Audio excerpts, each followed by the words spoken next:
All right, here we go. Another episode of TDM Talk. We got two special guests in the building. To my left, or to you guys' left, I got NP Blackcoat, and then to our right, we got the boss lady, Spoiled Monkey. And y'all probably gonna think I'm tripping or whatever, but that's what we're going with, okay? And y'all know what it is, man. Before we even get into anything, make sure you guys hit that subscribe button, hit that like button, drop a comment if you can. Once we get into the conversation. So how y'all doing? First of all, I want to say it's a pleasure meeting y'all. Yeah, Me too. it was a drive over here Yeah, it was. in Houston, Yeah, and tell us how far you came from. Like, where'd you come? Where'd you guys come from? Bay City, Texas. Shout Basic. out to all the science kids and all the HOSA kids in the high school.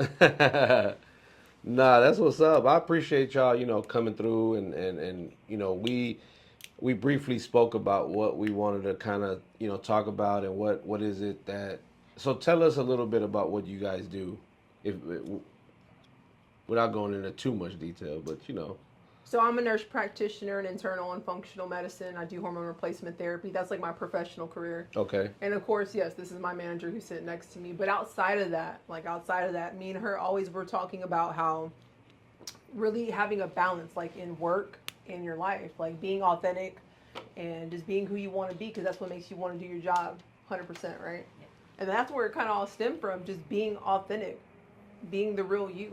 Yeah, we pride ourselves a lot in that with our brand is just the organic aspect of it because a lot of because on social media you can buy followers, you can buy the views, and you can portray an image that you want. You because a lot of the time we don't post our failures. We're always posting every time we win and we're successful with anything, right? So, but with us, it's like what you see is what you get. When you see on social media, we're the same. We're the same people. And that's how So it should be. yeah, yeah, because we don't want to. I feel like we don't want to like fool anybody. I don't want people to meet us and be like, "Damn, they really stuck up," or they really, I don't really like these people. Because I'm sure y'all have done that. Y'all probably met people off social media and be like, I don't really. Yeah. I mean, I They're not guess, who they said they were." yeah, I guess you could say that. But you can always, That's in general, though. Like, just Well, people yeah, in general, that you think that they're a certain way, and then once you actually be around them, they're not. yeah, they're not who they portray to be. And social media, I think, gives people that power to be able to portray a certain image or whatever, and authenticity is hard to find these days. Would you agree? Oh, yeah. I think so. For sure. Yeah, I think some people, like kind of the overthinking, we were talking about how some people overthink and they get worried and you care what people think. yeah. And that it's the thief of joy. So, Mm. you just got to do you, because if you're not you, then you're not going to be happy in whatever you do. I like that. I think as I've got, do you think that comes with age, like the whole not kind of caring about things, or is it, or can people at a young age achieve that? Because I'll be honest, for me, it took me getting older. I'm not gonna tell my age, even though I've probably dated myself already a bunch of times. But I know as I got older, I started to think like, yo, life's too short, like to really be caring about what people We think. were just talking That's, about that's that our, in the that's car. about just daily conversation for us. Yeah. Right there. Oh Right wow, there, really? yeah. Well, let's talk about it. What do you think? Like, what was the conversation about? Like, I mean, I think we have that conversation a lot. We yeah, share an office. okay, So we do a lot of talking to each other, and I mean, I'm in the probably age of myself as well, but I was I spent 18 years in law enforcement, so I've learned a lot in however old I am. So I tried to guide the youngsters Yes. yeah, And as I pass that torch to the youngsters. yeah, that like you got to do you. Like you can't um, follow the crowd. You got to be the leader if you want to get something done. Um, I had a child at 15, another child at 18. That still went to college, got a GED, went to college. I'm about to actually get my second degree oh in nice, about 2 months. congrats. And thank you. And I'm contemplating getting a master's degree. But like I said, I spent 18 years in law enforcement. I learned a lot in those 18 years. I learned a lot about life and a lot about people. And life is short. Very. Never know what's going to happen. No, it is. As someone who like, and again, I think back to my experiences. Right, I've lost a lot of friends, family at a young age. I think I've seen people. Well, let me rephrase. I don't want to say I've seen people killed, but I've known people died because of the street life Right. at a young age, middle school. 11, 12, what is that, 12, 13, 14-ish maybe. And then up until now, well into my 40s, I still see it, and it'd be younger people than myself, and that's when it's kind of starts to hit. You're like, damn, life is really short, man. Like some people die in their 30s, and you're like, they really didn't get to experience life. Take that same topic and change it towards health. Okay. So again, nurse practitioner who loves health and wellness, loves science. When COVID-19 was here, just briefly, I got very sick and I was gonna die from it, and there was a very special man who saved my life, and I believe he's like my mentor, right? How he kind of guided me through my life, and that was my hit. That moment, like, how does he know everything? How does he know everything about health? And that's how I dove into science. I was that bad, be real with you, like, I was that kid. I was that wanting to be a gangster kid. And I was, probably the smartest, baddest kid. And then finally, like, meeting certain people in your life, they're like, hey, you're just too smart for this. You need to do something different. Yeah. And that's how it happened. Like, you just meet people in your life that are lights. They're the light. And that's what happened for me. And so I developed a mentorship program for kids. You can look on my website, Practice with Purpose, how we use science. Like, we have pig feet for them to stitch up. We have IVs, all these kind of things, so they can get inspired by science, so they can find a purpose to do something with it, whether it's nursing, whatever they want to do. Yeah. Yeah. Okay. Oh, I didn't know if you were finished. I didn't want to jump too soon. Yeah, because one of my brother-in-law, who I have tattooed here, he passed away during the COVID thing. And that led me to kind of like, and I've been trying, just maybe not to the best of my ability, but trying to do better with my health, because part of the reason when he got COVID, he got pneumonia, and since he was overweight, and his habits of eating and drinking and whatnot was bad, he never really recovered from the pneumonia, and it ultimately caused his demise. And so that woke me, because he was only 36. Yeah. So it's still to this day, it's like, damn, it's painful, because it's my sister's husband. I see my nephews all the time, niece. And it's just like, he didn't even get to see them get into college, and all could have been maybe prevented if we lived a healthier lifestyle, or made some changes.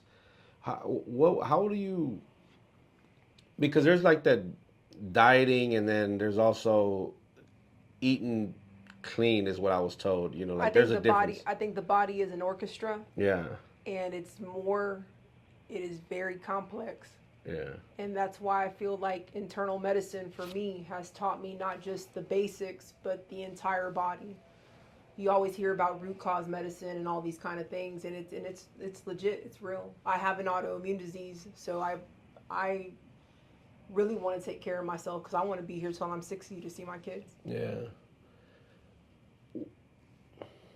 Do you know what an autoimmune disease is? Yeah. But I mean, if you want to break it down, go for it. If you want to talk about it a little bit, I would prefer. It's pretty much when your own body attacks itself. Yeah.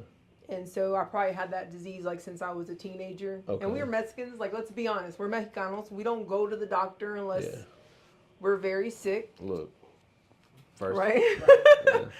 And I think going to school, working 2 or 3 jobs, raising kids, like, as a woman, my body was just getting so tired. And then when COVID came, that was the last, that was it. Like, you're gone. And so I worked in the Harris County Juvenile Probation Department I think that was the year I quit, was the year of COVID. I mean, I worked through it. I quit, 2020. I walked away from there in August of 2020. But I was going to work during that time, and I'm not gonna lie, I was a little bit nervous about whether I was gonna contract it, because we would hear coworkers getting it, and then we didn't really know what it was. It was a dark time. Yeah. I was still, like, while everybody was shut down, I still had to go to work, because we were what do you call it? The employees, when you got to go to work, The first responders. no, essential staff. We were essential staff, so we could, because it's a 24-hour facility. You know, it was just like the prison, just for juveniles, or the jail, Harris County Jail. So it's not like we couldn't work from home. So yeah, we were outside. You know, I was one going to the store. I was the one going wherever I had to go to get what I needed because I didn't want my family going, of course. So I was always kind of like nervous about that. Like I'm diabetic, right? And that's been my problem because we, like you said, us as Mexicanos, even in the black community, we eat so bad. Like It's culture, right? yeah, it's culture. But how come back in the day they used to eat the same way and they were not overweight? We'll say that for a different podcast. So I mean, just because I'm saying, because I was on the same journey in 2020. I weighed a little over 200 pounds. Okay. And I started. I went to a nutritionist. Started working out daily for 5 years. Probably don't eat as good as I should anymore. But I knocked off 65 pounds. Oh wow. And I pretty much stayed there, but it's very difficult. Yeah. To stay. I get up, well, except for the past probably 4 months, I've been dealing with like sciatica. Mm-hmm. Had to get an injection in that nerve and stuff. So I haven't been working out the way I used to, but I was doing kickboxing, working out 5 days a week. Mm-hmm. And then, these past 4 months, I'm barely getting back into it the past couple weeks. But it's difficult, but that's how I clear my mind. I get up in the morning, 4:30, do my thing, get ready for work, go to work, deal with her. and then go about my day, go home, do homework. Yeah. And that's it. I think for anything like you want, like whether you're going to school, like, cause she has so many responsibilities, but she goes to school. It's just like you. I'm pretty sure you have lots of responsibilities, and you're here, right? If you really want something, especially when it comes to your health, you're gonna put your best foot forward. And you're absolutely right, because I've proven time and time again that when I wanted to do something, I did it. It was no if. So I don't really have an excuse as to why I don't do better health wise. Well, you got my number now, so yeah. I'll give you coaching. Okay. You say, Amy, what do I need to do? Because so when I was working at the county, I was working nights, graveyard. We were eating horribly, because there's not. Let's be honest, there's not. You do. Yeah. You work in a rural community like I did on patrol. The only thing we had open was Whataburger. Yeah. And Jack in the Box. Jack in the Box, yeah. And I mean, if you're running calls all night, you may or may not get to eat. I would literally go a whole weekend, working weekend, Friday, Saturday, Sunday, smoking cigarettes and drinking Diet Coke and not eat. So yeah. If I would have ever gotten into a fight, luckily within those 18 years I never did, I would have lost, because I was not in the shape to defend myself. Yeah. And I mean, luckily I have to, but I wouldn't have been able to. I knew plenty of times we'd have to maybe restrain one of the juveniles there, because they were combative or whatever, and I'd be so out of breath. Like right now, I'm probably 200, maybe 205. I don't know. The last time I was like at 201. But when I left the county 5 years ago, I left weighing 240, I was almost 250 at one point. I couldn't believe myself. I look at pictures now. So I don't know if I lost the weight when I left there, because so one thing I always say, I didn't know I was stressed while I was there. I didn't know it until I left. And people were like, damn, you look so much happier. You lost weight. And this is, you know what I'm saying? And it was kind of one of those things. Like, people would tell me this, but I didn't, self-realization, I didn't look at it that way until I started seeing pictures. I'm like, damn, I'm actually smiling more. I do look happy, and I am happy. And so the whole stress thing is another issue too. Dude, stress will kill you. That's another pro-inflammatory problem, right? Yeah. So like, stress will kill you. It causes cytokines, and I mean it will kill you. That's how people get heart attacks. Yeah. Do it long enough. Yeah. I know what you mean, because when I am stressing, I feel it. My body is just it's not in peace. I'm tense. Yeah, not at peace. I can't sleep right. I'm Back hurts. Everything. Snacking. And then if you're overthinking, rumination, right? It's kind of like, it's the thief of joy. Man. So how does one even come to terms with trying to do all of that? Because I think we live in a time right now where, like, people are stressed out. People are, Oh, The yeah. economy is getting worse. Then you got all this stuff that's going on with the ice rays, and then you got we damn near got into World War III, and you got so much going on. Gas is going up, jobs aren't really paying, or there ain't too many people hiring, and it's just a lot going on right now. So I just posted something on my Instagram, NP Blackcoat, and on my TikTok, NP Blackcoat. And so when you're in healthcare, you only don't just focus on well, I don't. I don't only focus on someone's physical health, but I focus on people's mental health. Yeah. Because I'm, like she says, we live in a small town, so we're kind of like everything, right? Yeah. And so the best advice I can give you is you don't have no control of what's going outside of this realm, right? Correct. You might have an opinion, but you got to focus, right? Because we're so distracted on so many things. You got to focus on what you do have control in. Going home to your family, being the best parent. Yeah. Because you can't control everything. That's true. Like for me, this is my escape, right? I also coach high school softball. My daughter plays for the high school, and I've been coaching for like 20 years. That's another form of escape for me, and it keeps me active. I'm running around out there, sweating just like they are, and it's all voluntarily. I'm not getting paid for it. So, but I love the sport. I love doing the community service, so to speak. Just giving back because I know how it was when I was growing up. I was all the wrong I've done. I'm like, I want to give back. So Now let me ask you a question. go ahead. Is that a part of age? Is that a part of growing up? Because when kids are little, we try to teach them to know the importance of being a volunteer, community programs. As a child, they have a underdeveloped frontal cortex, so they're kind of thinking like, what do I got to do this? Mm-hmm. Is it just something that we step into our life in our 30s and say, man, I want to lead with purpose. I want to live with purpose now. That's a generational thing, I think. Because when I was a kid, we didn't volunteer. We went home and we did what we were supposed to do, and that was it. Like, we didn't go out into the community. That was white people. Well, I think that's where like there's a difference because where I grew up in the north side here in Houston, we the church we went to, they kind of made us volunteer. Even as kids, just to, like the show was like, oh, this is you got how most churches do a lot of volunteer work. So I remember doing things when I was a kid. Did I want to do it? Not really.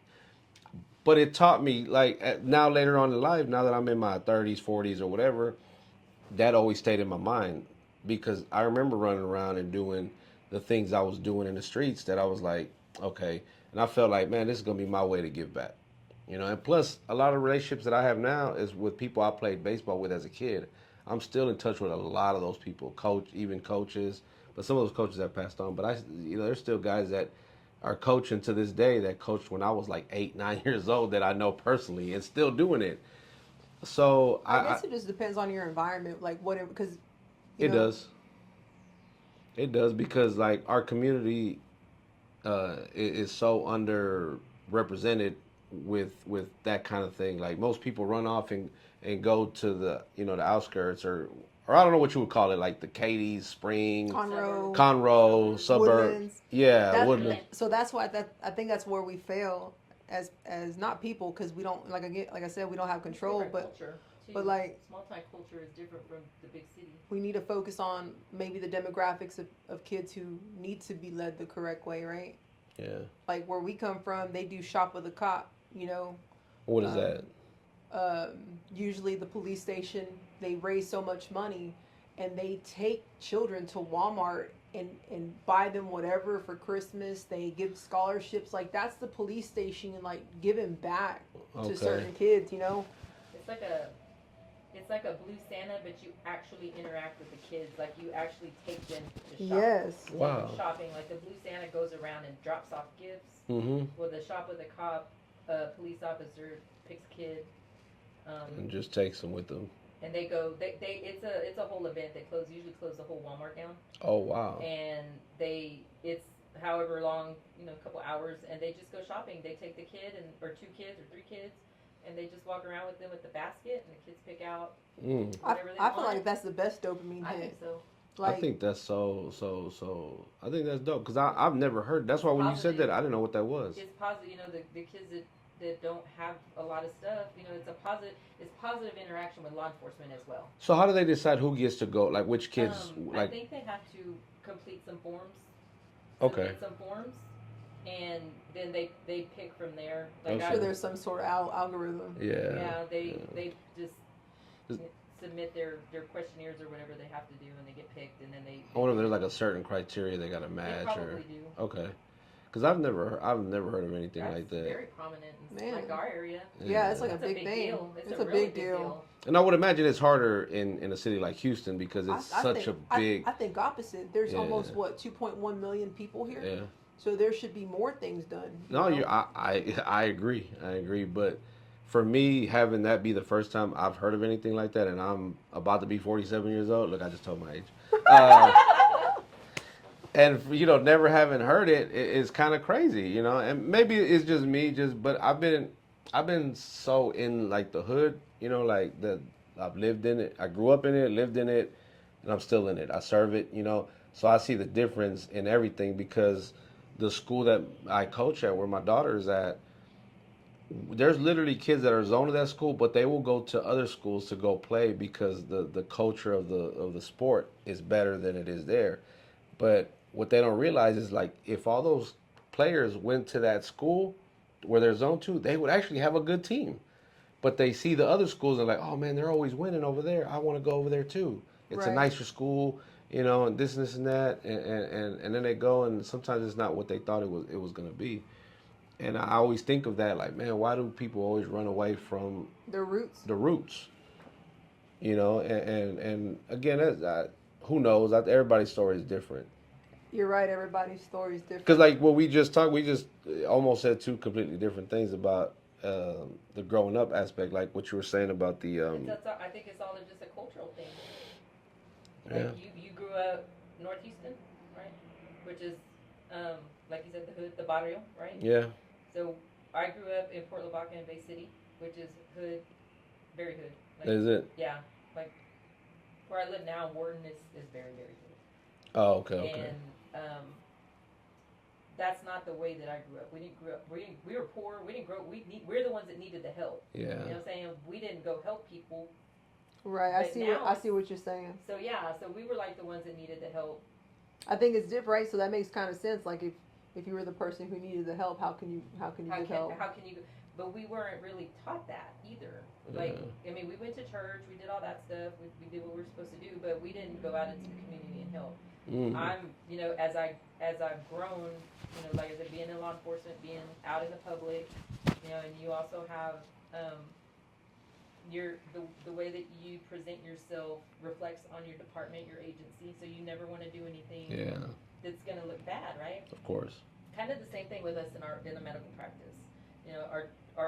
The doctor is well known in town, so we're not going to do anything that's going to make reflect that badly. And I don't think I ever would because like I've grown up from a lot of things. You know what I mean? Like, well, I mean, we're the kind of funny thing is, I grew up with her brother and sister. Oh wow. it's a God thing, dude. It has to be a God thing. It is because I swear. remember being at their house when we were teenagers. We were probably 13, 14. She was 3 or 4. We're like a good 11.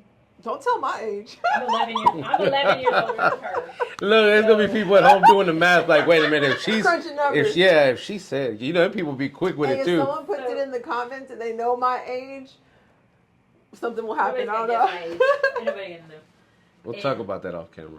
And so I used to, and I told her too, when I started working there, I'm like, I'm so sorry, I was always so mean to you when you were a kid. Because I used to call her a brat and tell her to get away from us. We didn't want her around.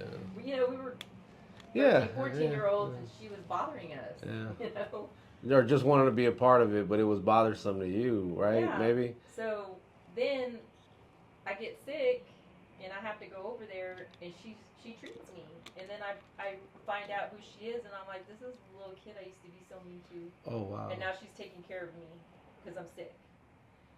It's amazing how like the world, like the small world. Yeah, I always say like the world is big, but it's small. Like a city, everything, just the community. We say that in sports as well, because as many kids as teams is out there, and everybody kind of still knows each other some way, or somebody knows somebody who knows, and then and then it just comes full circle. So at the job that I actually I was working at, there was a man that was working there, and he was just so mean to everybody. Older man, he was in his 60s. He was like on dialysis, but he was just mean to everybody. So a guy started working there. So the guy tells me that he was working in the hospital when he was on his deathbed. The guy that was being mean, he was like kind of like you said, he was treating him. He was taking care like him and the guy's ex-wife. And I was like, that's crazy. Like I would have never believed that like, because it's kind of like it's almost like a movie, right? Like it's like man, that sounds like a movie, man. Like you all these years later, and then now y'all working together, and he's treating you like crap when you looked out for him. Well, you know when he was on his deathbed. Well, I mean, and it's like her sister and I were friends in school, and we were so bad when we were that age. It's like just to be where we both are now. Oh yeah. I mean, because like I said, we're from the hood. Like I said, I had a kid at 15. Usually, when you start having kids that young, you kind of the generational cycle continues. Correct. Welfare, it keeps going. Yeah. You know, within the generations. And that's why you want to break those curses. There's a rainbow outside that window. And that's what I did. I see it. I do see it. Oh. And that's what I look back and I'm like I am never gonna be like my mom. I'm not gonna be on welfare. I'm gonna make sure that my kids have everything that they need. They're gonna go to college. They're gonna do whatever they need to do. You know, I became a cop at 23, 18 years, and doing the math. My kids thrive. I didn't say when I quit. So my kids thrive. One of them has a specialist degree that's just one below a PhD. Oh wow. So like they're thriving. I broke the cycle. Yeah. I think those stories are the best ones because like, again, like if the chief of police is watching this, I'm shouting you out because I love you very much. But like, we were just talking about this on the way up here. When I grew up, I wanted to be a rapper. I wanted to be that gangster kid, right? Because I probably grew up in an environment that I shouldn't have been in. Really, like I really wish I could have been safe at home. I wish I wasn't baseball or, whatever to keep my mind busy. Not that my mom wasn't a safe haven. My own choices as a teenager is what got me in trouble. Yeah. Right. So, being around all these bad things as a small kid, I caught on real quick that I don't want to live this life. And God gives you wisdom, right? So He's like, hey, if you can accept wisdom, you're kind of like, I don't want to live like this. I don't want to be like this person. I don't want to have those kind of things. And hopefully you change, right? Yeah. And so I think when I became a nurse practitioner, it kind of like, I mean, honestly, it was kind of like, yeah, but you also you also started as a baby nurse and worked your way up. Yeah, but just kind of breaking that generational curse for my family, like, if people are watching this and they know me personally, they're gonna know what kind of environment I came from. Yeah. And I think that's why it means so much to me now, like, to pass that torch to little kids to say, hey, I got Thug Miss on my fingers and I was going to take that off because I was embarrassed. But that just proves to a kid that comes shadows me somewhere, I used to be there too. Yeah. And you can do great things. Yeah. You just need to make the one right choice. Exactly. But you also need the right guidance too. Yes. Yeah, no, for sure. I mean, it's so crazy how like with my dad when I was a kid, I remember he'd come home drunk on the weekends, and I remember saying to myself, I don't ever want to be that way. Like I don't ever. And do I drink now? Yeah, but I'm not saying I haven't either, because I know some people gonna be like, nah, hold on, hold on, I was at that event where I was like, wait, we ain't talking. What you mean? Yeah, I saw you last weekend. Yeah. We ain't talking about that, all right? But no, so like even with today, right? Not today specifically, but at this time in my life, I get calls from a lot of the homies from the hood, and they're like, "Hey, man, I'm so proud of you." They see me on YouTube, they see me all over social media, and just hearing that support from the guys even some guys that was older than me and knew me as a kid, or grew up with me, and we were running around being some knuckleheads is what my pastor now tells me. He's like, yeah, I remember he was a knucklehead, but that's part of the reason of me wanting to give back, because I want those youth to know, like, hey man, you do have options, bro. Yes. This isn't just the end of it here. You have options, and like you said, even with that, like the tattoo is like a conversation starter. As a testimony. A testimony is an example. Like, look, I was there. Like, I was that. Well, your tattoos also tell your story, right? Yeah. Yeah. I mean, I got one here. Shout out Studio 23 Inc. Still I Rise, and that was like the whole transformation, I guess. Like, You must have been a Tupac fan. oh man, yes, Tupac, Me- Bone Thugs. yeah. That was my gen. So going back to it, like that's the music I listen to. If you watch like a lot of my reels and my content, I always have headphones on. Because music to me is therapy. Yep. Look, I carry these everywhere. If I forget them, I don't care if I'm running late anywhere. I'm gonna go back and get them. Cause Right, it blocks all the right. especially when I'm driving by myself, it's nothing like putting on some headphones and your music, whatever. And I normally hit shuffle and let it do what it do because a lot of the music that I listen to is all over the place. I go. Why are you looking at me? I go from praising God to For real. West Side Thug, to shoot 'em up, gang, and I it's know that girl like be listening to Go country. from Chris Tomlin to Metallica. Tupac To Yeah. Metallica. Metallica. Vicente Fernandez. yeah. Yeah.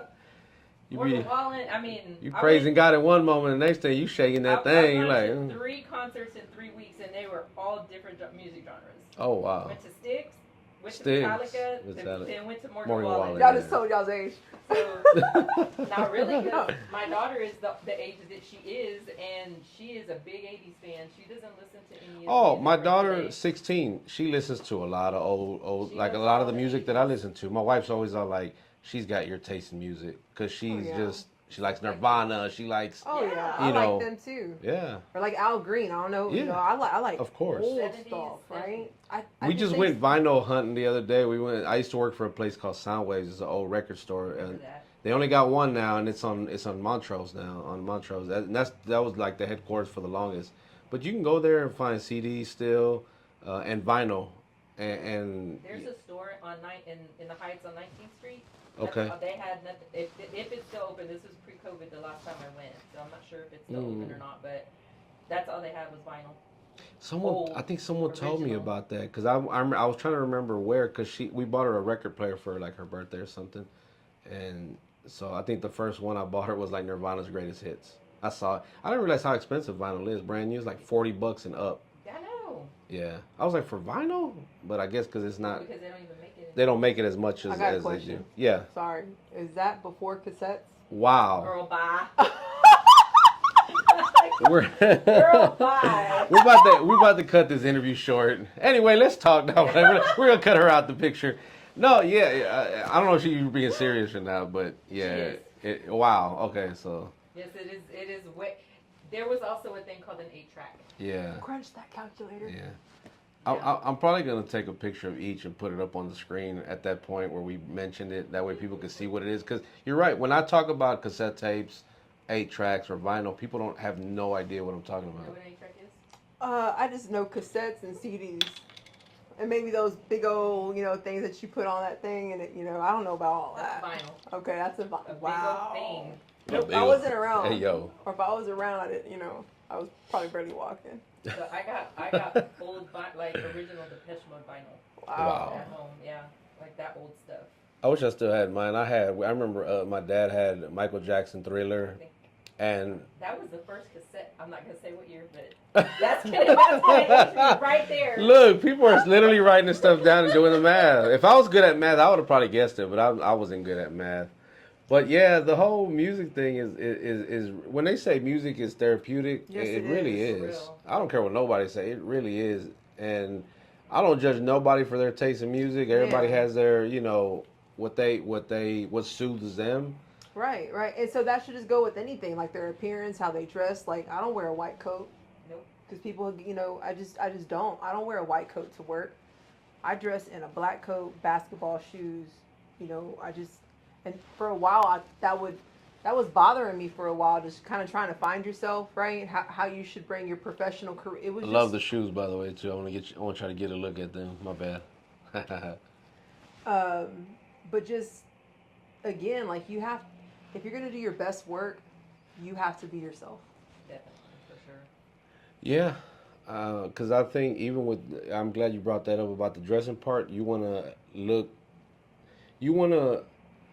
how you want to look. That's gonna make you feel comfortable in being that way. Because I'm not a formal type.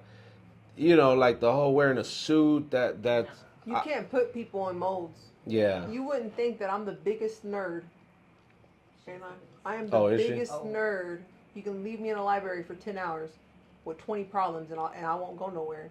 It's just, but the way I look doesn't come off that way. Yeah. And So so the again, whole- you can't put people on molds. You can't judge I a would have book by never a thought cover. that you would like country music, honestly. Why? I don't know. I didn't I think would have. you- I would have guessed that. I'm from the country. What do you expect? Yeah, I just didn't think you'd listen to like that kind of country. So most people are like, you like Metallica, you like the Depeche Mode, like you're from. I'm about to Google Depeche Mode. Well, I've seen you some Depeche Mode. Oh, that lets you know she's not Yeah, really. What were we listening to? Put it on tomorrow at work. Rigor Mortis. I forgot. Rigor, you know who makes Rigor Mortis? That I don't know. It's more like Is it like rock, no, I don't want to say it's techno. It's like house, maybe EDM? EDM. Okay. EDM. But like I listen to everything. I can go from Coldplay to what else have I seen? I'm trying to think. I What mean, other you listen to concerts? We everything, go to Val. concerts. A lot Well, of just concerts. you saying Styx, Metallica, and Morgan Wallen is like a, because Morgan Wallen is a now, Yeah. Metallica and Styx is a, you Kind know, of. back The then. Depeche Mode is really far back. The Cure. Yeah. What else? Journey, Def Leppard, Yeah. Steve Miller. Yeah. Nobody, do you know Steve Miller? I know Steve J. Miller Cole, Band. Kendrick Lamar is my favorite rapper. Tupac. Look, for the longest, again, I already told my age anyway, but I was under the whole, I don't want to listen to nobody new. I was stuck in my 90s and I'm maybe like even that now. 2000 hip hop, I'm you like know. that now. Because they would tell me about Kendrick Lamar and J. Man. Cole, and I would be like, I ain't really trying to hear that. Even with Nipsey Hussle, like Oh, I didn't he's really, good too. I didn't really get on Nipsey Hussle until he passed. I'm being honest, like, and I was like, damn, I was really missing out. But you know, it'd be like that sometimes. Have you ever heard of Juice WRLD? Oh my gosh, I love Juice. Like, and even Lil Peep, what the XXX. Yeah, you sound like my son. So it was his best friend's birthday. Is a guy named Josh. He Shout out Josh! oh Lord, maybe not more, not that Josh, but you know. But anyways, it's my son's best friend, and it was his birthday Monday, and we went. That's when we went to get the vinyl. He got him the Juice WRLD album on Wow. So I vinyl. have a friend named Josh. Yeah, And he is a big fan of Juice WRLD, and Really? he has sent me a lot of that stuff, and it's Good. kind of It's it's good. a vibe. It is a vibe, dude. It's a vibe. And it's, Yeah. you know what's so sad? Again, like the whole, like we're going into a different topic, but like Lil Peep, all these young rappers dying, like just the youth, like it's just it's such a tragedy to see when someone young dies. And what is it? It's either drugs, or suicide shooting, or someone robs them. You know, they get Yeah. set up or whatever. drive-bys. And we've talked about that because we actually have a lot of artists that come on the podcast and we talk about how dangerous that situation can be, just being a rapper, because Yeah. and then it goes back to what we talked about earlier with the whole social media thing. If you're constantly flaunting jewelry and money, Oh yeah. guess what's going to happen? You're going to attract someone that's going to want to take that from you, whether it's real or not. They don't know that. What are your thoughts about like materialistic things like? I've never cared for it. I mean, look how I'm dressed. I don't, you know what I'm saying? My You outfit, think like, that comes with age, or that just, or no? It's just some people. Because I've never been that way. yeah, I've never cared. I went through a stage like in high school where and that was really because of my ex-girlfriend just making me wear Tommy Hilfiger clothes, like the whole How'd she make you? yeah. Just, I'm just saying. you know, Asking. don't tell me you ain't never had a man and you made them wear No. something they didn't want to wear. You're like, this would look cute on you, and you're like, okay, and the guy's like, okay, Never have. never, oh, okay. I'm not that type of person. Like I'm not a judgy person. Yeah. I mean, because what do I usually wear if I'm not in this? Jeans, t-shirts, Doc Martens, cowboy boots, mostly jeans and t-shirt. To get me in a dress is like an act of Congress. No way, not happening. Wedding, Maybe. maybe. Your Tommy Hilfiger, what was happening? 'Cause I'm, Well, during that era, that was popular. The Tommy Hilfiger, the polo polo. style shirts with the little, you know, and the Docker style khaki pants. You know, the polo boot era. Yeah, you know, yeah. Polo yeah, Oh, gosh. yeah. I do remember that, gosh. Okay, the so Timberland. yeah, so you know, we're Pull-up boots. Look, if they still, I don't. I'm gonna bring that back this week. What? The Timberlands. I'm gonna wear them to work. You are not coming in my office just like that. Do you lace them, or do you leave them loose? Maybe when I was younger, I left them loose. But I'm not gonna wear that to work. No. My dumb ass was playing in them one time basketball, and I would wear them loose, and I jumped up for a rebound, and when I came down, like the boot kind of had fell off, so when I landed, yeah, needless to say, my ankle swelled up, and yeah, so no, that's pretty. I'm loving getting to know you guys a little bit better. Like I think that's dope. Just telling your story, and again the whole authenticity part, right? Like, cause you could have came on here and been super professional. Not that you're not being professional, but you could have stuck. We could have stuck to the subject at hand. But I think all of that kind of ties into. It wouldn't be me. Like Exactly. And I think what happened was because I am a certain person, I had attracted a population and an audience that felt like they didn't deserve the crown of health. Does that make sense? Yeah. And what I meant by that is like I have a very soft spot a soft spot for like the underdogs, people with ADHD. That's why we get along. It even extends out to people who've had trouble with addiction. You know, like I can't tell you the most gangster thing that you can do in your life is do a whole 360. Whether it's coming out of prison, you're doing any kind of drugs that ruined your life for 15 years and now you're clean. Like, I when you walk in to see me or if I see you, however, I will not judge you because, again, I know that environment. Yeah. But that's just the right thing to do as Right. a human. Right. Get to know people before you say you're a bad person. Right. Because they may not be. They may look like a bad person. Yeah, you don't know what someone's been through. What do you think makes people judge beforehand, before knowing someone? I'm not saying you guys, but I'm saying in general. I do think it's human nature.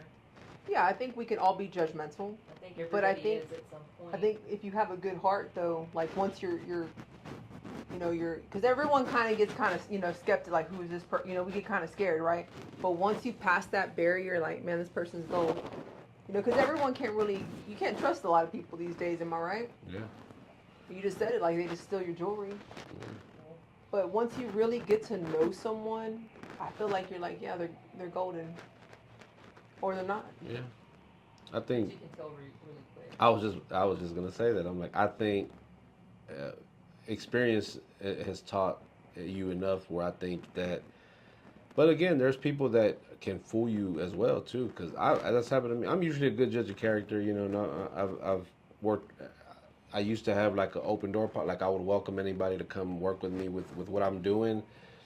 And then now it's been like, that's why you see me by myself. It used to be like a whole team of people, and now it's like, because. But not everybody else is looking out for your best interest. Yeah. You might be looking out for everybody's best interest. But they're looking out for them. Returning the favor. Yeah. Man, that just hit me 10 times, like, Same. For real. That's why I have a very small circle, and I don't let a lot of people in. And I keep a very low profile. I think a lot of people care, like, we all have a circle, right? Yeah. Like, you have that close circle, but you still know how to talk to other people and things.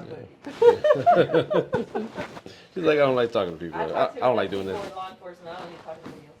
No, I love talking to people, and that's part of the whole podcasting thing. Oh, like, yeah. Again, like I said before, this is like an escape for me because I get to sit here and just conversate, with whoever is sitting on that couch, and it's therapy in some kind of ways because we get to kind of tell and get to know a little bit about each other, and just kind of I can get to see a different perspective as well. Like some of the things you said, like when you said, okay, take that same concept and put it in the health, towards the health.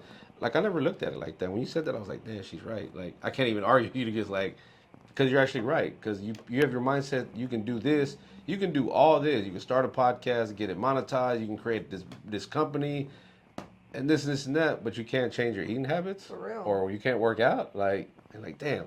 And you gotta love yourself, right? You gotta love yourself enough to do it. But if you're not comfortable, like, because it's not comfortable. Like, I know how you work out, but like, if it's not comfortable, right? If you're not comfortable, you're not gonna do it. You're like, oh, it's just too hard. Yeah. That's why I have a gym at my house. I don't have to go out in front of. I don't have to be around people. I have treadmill. I have everything in my house. I don't need to go. And see, I'm an outdoor guy. Like when I would go do my little run, walk thing, I loved going to the park. Well, I live out in the country. Uh-huh. So, and when I get up, it's dark, so I can't. I can't go out and run on the street. I would love to. But Oh no, that street that we came, that one street, that whole strere's haunted. that one But street. it is. But it is. We ain't going down that But street yeah, no more. Nah. well, we're going on that way home in the dark, so Oh wow. you have to deal with it. Look, let me go. I'll record and see what happens. You know. Nah. I'll send you a clip. Yeah, just send me a clip. That'd probably be better. But yeah, it's just life is. I always be like, man, life's a trip because the way things just happen and the way things turn out and just everything. You know, my dad, he is almost December will be 12 years that he passed from cancer and never knew him to smoke. And I'm thinking it was he worked for National Oil Well. He was in that kind of industry, you know, for the longest. And so I'm thinking maybe it was the chemicals that were. Oh, I believe that. Yeah. Very much so. Yeah, because we were like, he actually went to the hospital for diverticulitis. He had the Right. surgery, and then I think he got pneumonia, and then it was like, we think he might have cancer. We're like, wait a minute, like, how did it go from diverticulitis to stage 3B cancer is what they told us. We're like, how? And so that's kind of what's made me, like, for me, I already didn't like going to the doctor or the hospital, but that definitely solidified me not wanting to go because it was like, man, you could literally go from one extreme to the other, and how? I still, to this day, I don't understand that. I can't speak for anybody else when it comes to health care. I can only speak for myself. But like when I get challenging cases like that, like I don't know what it is. I don't want to just say, hey, this is what you have. I've been trained to be like, let's fix it and let's try to beat it. Let's try to do whatever we can to make it go away. That's how I was trained. So instead of just saying like, hey, you know, you got this problem, this is your diagnosis. How about we don't live by that. Let's try to change it. Let's try to reverse it. Let's try to, you know. For sure. But you also try not to put them on medication that they don't have to be Oh on. no. Like the natural. Yeah, that's like a whole other topic. Like, Man, and I was just gonna ask, like, you know, for you know, for a little bit at a time, and still to this day, it still kind of goes. You know, a lot of people bring up the Dr. Sebi thing and the whole eating, you know, eating a certain way, alkaline foods, you know, and things like that. Like, what's y'all take on that? Like on that type of teaching or what he was doing. This is just my opinion. Okay. Do not take my advice if I'm not your provider. This is just for medical and research purposes only and just podcast talk, right? So, I love the disclaimer. right? Big disclaimer. When I was diagnosed with an autoimmune disease, I was just not getting better. And so I had to kind of just research my own things. I brought my TPO count from 900 to 368. Recently took my breast implants out because I was that driven to get my autoimmune disease in check. And I'm pretty stable right now. And so, yes, I do believe eating healthy. I do believe certain things shouldn't be in your body. I do believe you need certain antioxidants and nutrients and all that. But you can't live that life and be smoking cigarettes, drinking 12, you know what I'm saying? Nah, facts. So that's the part where I see where people kind of like, oh, I do all this healthy, but I'm doing all this too. Yeah. It's like I two just got magnets. called out. No, boss, I'm not calling you I out. feel like I just got called out because of healthy eating. And but then it's I all drink. about genetics. Like when you know someone's genetics, you can pretty much predict what they're going to get. You know, there's MTHFR mutations, there's COMT. There's so much about the body that if you don't go step out and learn that outside of the universities, you won't know how to apply it. That's all I can really say. Okay. But yeah, I believe there's power in nutrition and all those kind of things.